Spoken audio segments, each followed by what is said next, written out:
My name is Daniel, and I've never told anyone the full story of what happened to me.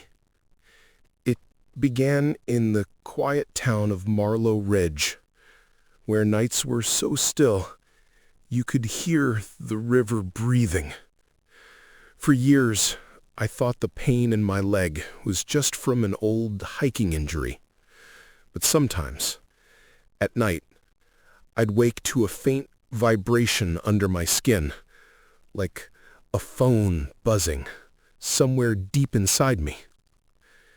I remember sitting on my porch, the fog rolling in from the woods, and hearing a distant hum that didn't belong to any machine on Earth. That's when I started recording everything. Dreams, noises, static. I thought I was losing my mind, but I wasn't.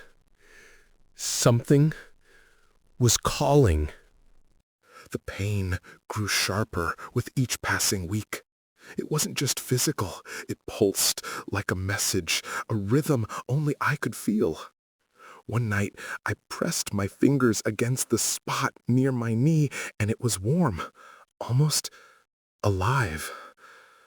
I remember whispering to myself that it felt like it was listening. When I finally went to the doctor, they brushed it off as a cyst. The X-ray said otherwise.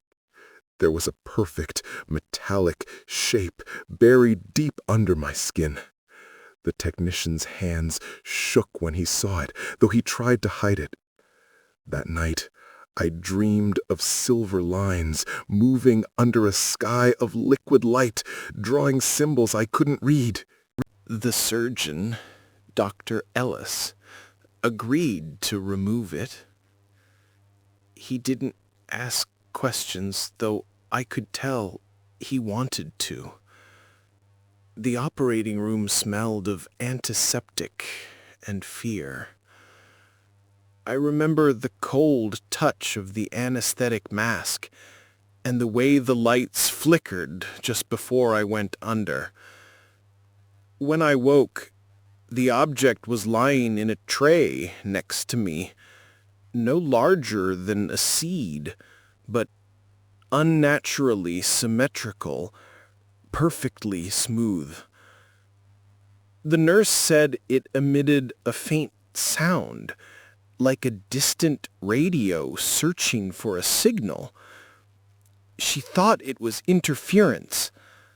I knew better.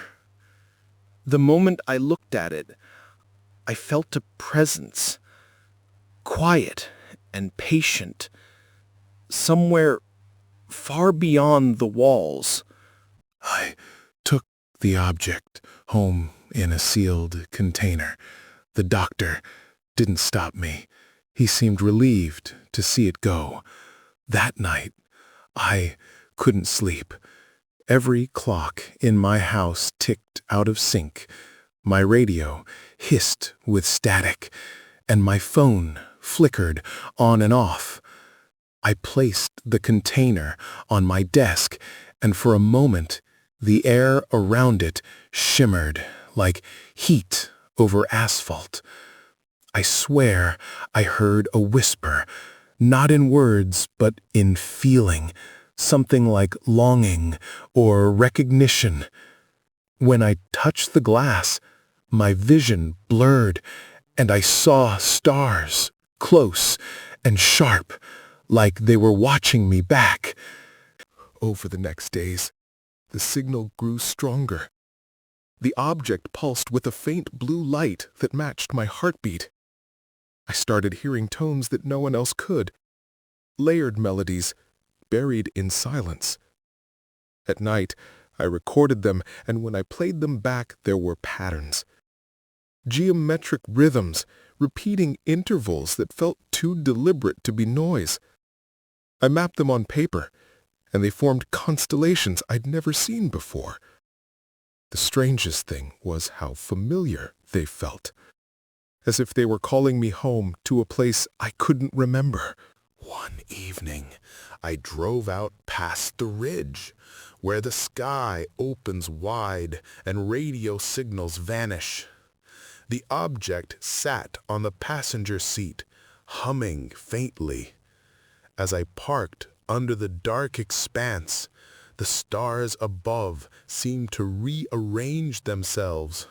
No twinkle, no drift, just silent precision. I held the implant up to the sky, and it answered. The hum deepened into a resonance that filled my bones.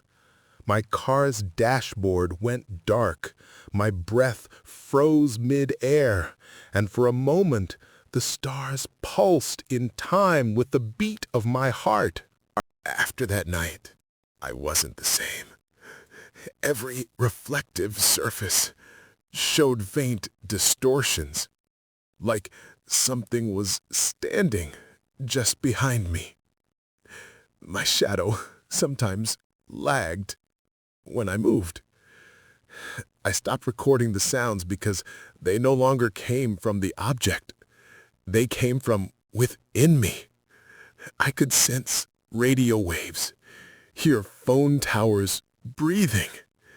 It was as if the implant had awakened something dormant, tuned me to a frequency meant for someone else entirely.